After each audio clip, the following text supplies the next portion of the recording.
Nahihirapan ka ba ngayon? Yung feeling mo walang nangyayari sa buhay mo, ginagawa mo naman lahat, masipag ka naman, may faith ka naman kay God, pero feeling mo walang nangyayari sa buhay mo.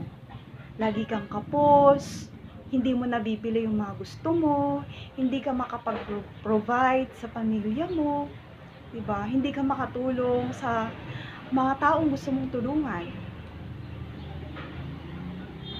Huwag kang mag-alala dahil merong promise ang Diyos sa atin. Diba? Mahirap man tayo ngayon, may pinagdadaanan, umiiyak, may sakit, may problema, pero dapat ka pa rin maging grateful. Dapat ka pa rin magpasalamat sa Diyos. Isa yan sa susi para magkaroon tayo ng inner peace, inner happiness.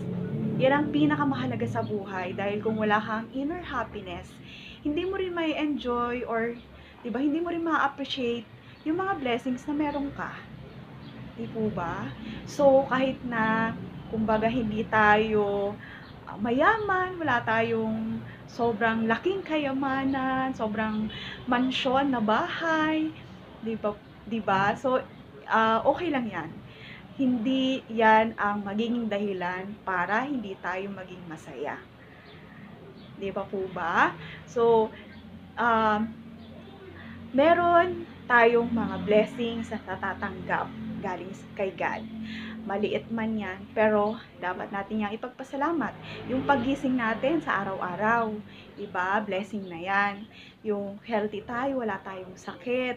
Yung mga mahal natin sa buhay, kapiling natin. Di po ba? Wala rin silang sakit. So, blessing din yan sa atin.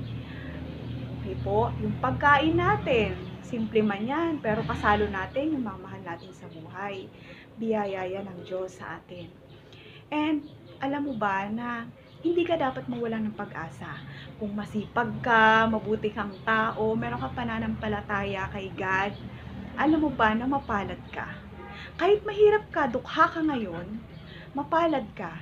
So dahil nga, meron ako i-share sa inyo na Bible verse na ito yung kailangan nating maging gawing reminder kapag feeling natin, kumbaga, minsan nagkakaroon tayo ng self-pity, yung parang tipong feeling natin lugmok tayo, wala tayong pera, ganun.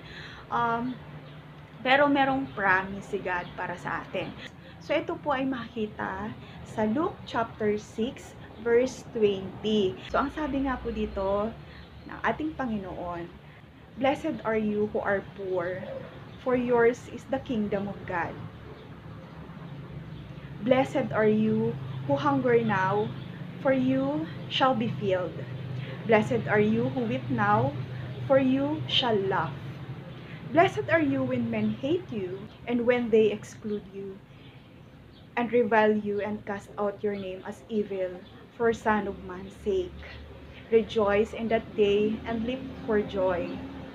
For indeed your reward is great in heaven, for in like manner their fathers did to the prophets." So, di ba napakaganda po nitong paalala sa atin na mapalad tayo kung naghihirap tayo dahil nasa atin ang kaharian ng Diyos. Mapalad tayo kung nagugutom man tayo ngayon dahil ang pangako niya ay tayo ay bubusugin. Okay po? So, mapalad ka kung ang ibang tao ay kumbaga nagagalit sa'yo, kinaiinggitan ka, or sinasabihan ka na ikaw ay masamang tao. Kung hindi naman totoo at alam mo naman sa sarili mo na mabuti kang tao at meron kang pananampalataya kay God, huwag kang mag-alala dahil ang sabi nga dito ni God, ang reward mo daw ay nasa heaven. Okay po?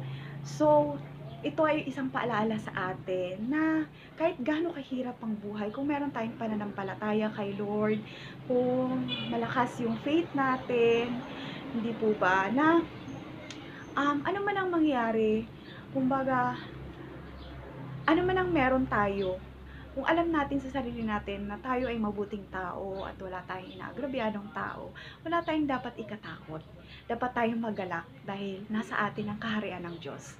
So maraming salamat sa panonood and God bless us all.